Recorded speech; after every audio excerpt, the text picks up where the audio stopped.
Joint गन्ने sugar cane lorry वाला विशाल गन्ने से ऐसा चलम के जंगलों में थोड़े गांव में लोग खेती बाड़ी करते हुए जीते थे। वह लोग वहां पर ज़्यादातर गन्ने की फसल उगाते थे। एक बार वहां पर मौजूद चेक पोस्ट के पास बड़े बड़े गन्नों के साथ एक गाड़ी आई। उसे देखकर वहां का आईएएस उस गाड़ी को रोककर ड्राइवर बिज्जू से, ये क्या भाई, इतने हैं मोटे हैं, ये गन्ने हैं या कुछ और कहा। तब ड्राइवर बिज्जू, सर यह नए किस्म के गन्ने हैं, फॉरेन से आए हैं, वैरायटी बीज है सर, पूरा रस ही रस है, निकलेगा, जितना ही निचोड़ेंगे उतना रस आता रहेगा। जो भी किसान यह फसल उगाए हैं उन्हें पैसा ही पैसा मिलेगा सर, कहा। ये से तब पता चला, नहीं भाई, आजकल क्या खाना है क्या नहीं समझ में नहीं आ रहा है। हमारी ज़िंदगी हाइब्रिड बन गई है। बहुत मेहनत करके पैसे कमाने के बाद भी जो स्वादिष्ट खाना हम अपने बचपन में नहीं खा पा रहे हैं, कहा बिज्जू। तब पता चला, नहीं सर, क्यों आपको देखे और आप सिर्फ खाने के लिए ही पैदा हुए हैं जैसे लगते हैं। अब हम क्या ही कर सकते हैं, एक गन्ने का टुकड़ा दूं क्या? बोली, सर एक आरा लाकर काट कर दूंगा, कहा। ऐसे तब मैं तुम्हें देख कैसे दिख रहा हूँ, राक्षस कैसे दिख रहा हूँ क्या? ज़्यादा ओवर एक्टिंग किए तो चमड़ी उधेड़ लूँगा। यूँ कहने के से बिज्जू गाड़ी लेकर चला गया। एक बार जंगल में काम ढूंढने के लिए गन्ने के खेत में मौजूद सिप्पी के पास राजेंद्र और भीम नाम के दो लोग आकर उससे काम पूछते हैं। तब सिप्पी उन दोनों को देखकर, हम आप दोनों को देखे हैं तो हट्टे कट्टे सांड के जैसे दिख रहे हो। एक एक को एक दिन के 50 लाख का पेड़ है।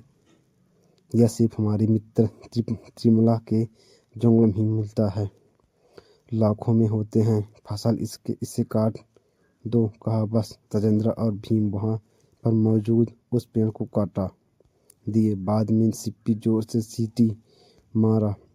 वहां पर थोड़े जंगल के लोग आकर अपने साथ लाए थोड़े औजारों से मदद से उस लाल चंदन के तने पर एक बड़े से गन्ने के जैसे बना दिखा। यह देखकर राजेंद्र, आ वाह वाह वाह भाई, क्या मस्त पैकिंग की है भाई। जंगल में बहुत जगह पतले गन्ने मिलते हैं मगर इतने मोटे गन्ने नहीं उगते, इन्हें देख लो, पुलिस वाले तो नहीं पकड़ेंगे क्या, कहा सिप्पी। तब क्या पुलिस, हमने जानबूझकर उस चेक पोस्ट के पास एक मंदबुद्धि पुलिस अफसर को लगाया है, हमें कोई कुछ नहीं कर सकता। उस एक चेक पोस्ट पर पार करके गए तो बस लोड सीधे सीपीआई यार्ड को मिलेगी। किसी भी हालत में हमें कोई भी नहीं छू सकता। उस चेक पोस्ट के पास रहने वाली पुलिस जोकर हैं, जोकर कहकर राजेंद्र और को पैसा भेज दिया।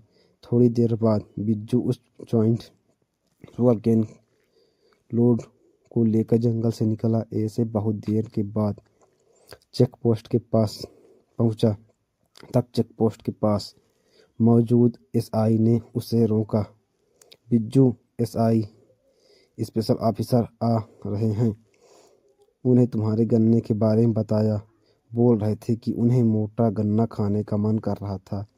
एक गन्ना दो, कहा बिज्जू। तब नहीं भाई, इस गन्ने को कोई नहीं छू सकता, यह स्पेशल ऑर्डर है, चाहे तो अगले लोड में से ले लेना। कहो हम अभी के लिए चलते हैं, बाय बाय जू, कहने लगा। तभी राज और भीम दोनों गाड़ी में आए। बिज्जू उन्हें देखकर दंग हो गया। तब ऐसे से राजेंद्र, क्यों भाई, सुना है कि तुम डमी पुलिस हो, बोल रहे थे कि यह सब लोग जानबूझकर तुम्हें चेक पोस्ट के पास काम पर रखे हैं। बेचारे यह लोग तुम्हारे भोलेपन का फायदा उठाते हुए लाल चंदन को गन्ने कहकर कैसी स्मगलिंग कर रहे हैं, देखो, कहकर उन तनों को काटकर बाहर खींचने लगा। लाल चंदन लकड़ियां दिखने लगे। इससे